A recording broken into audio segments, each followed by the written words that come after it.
Hi hello welcome to my channel. ఈ వీడియోలో మనము పొట్లకాయతో పాలు వేసి ఒక కర్రీ చేసుకుందాం. దీనికి ఎర్రగడ్డ, టమాటో ఇవన్నీ ఏమీ లేకుండా కర్రీ చేసుకోవచ్చండి.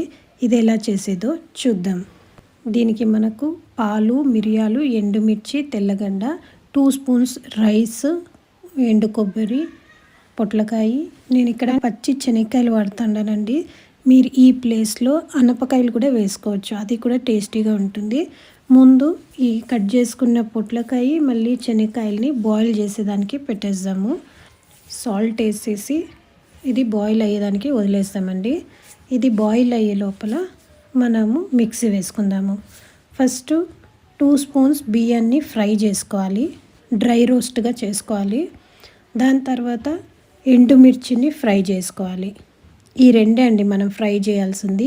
ఈ రెండు ఫ్రై చేసిన తర్వాత ఇప్పుడు ఫ్రై చేసుకున్న బియ్యము, ఎండుమిర్చి, కొబ్బరి, తెల్లగడ్డలు, మిరియాలు ఇవన్నీ వేసి మనము మిక్సీ వేసుకోవాలి. ఫైన్ పేస్ట్ అవ్వాలండి.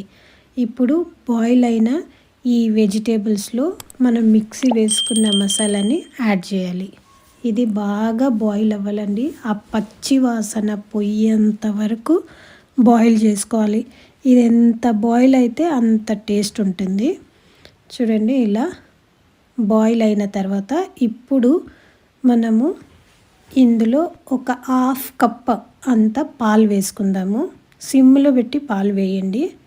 పాలు వేసిన తర్వాత ఒక 2 to 3 మినిట్స్ బాయిల్ అవ్వనివ్వండి. అంతే, సింపుల్. ఆయిల్ లేకుండా, ఆనియన్, టమాటో ఏం లేకుండా కర్రీ రెడీ అయిపోతుంది. ఇది చపాతీలోకి, దోశలోకి, అన్నంలోకి సూపర్ ఉంటుంది. ఈజీ అండ్ టేస్టీ రెసిపీ అండి. ఒకసారి ట్రై చేసి చూడండి. థ్యాంక్ యూ అండి. Thank you for watching. ఈ వీడియో నచ్చిందంటే లైక్ చేయండి, షేర్ చేయండి, సబ్స్క్రైబ్ చేసుకోండి.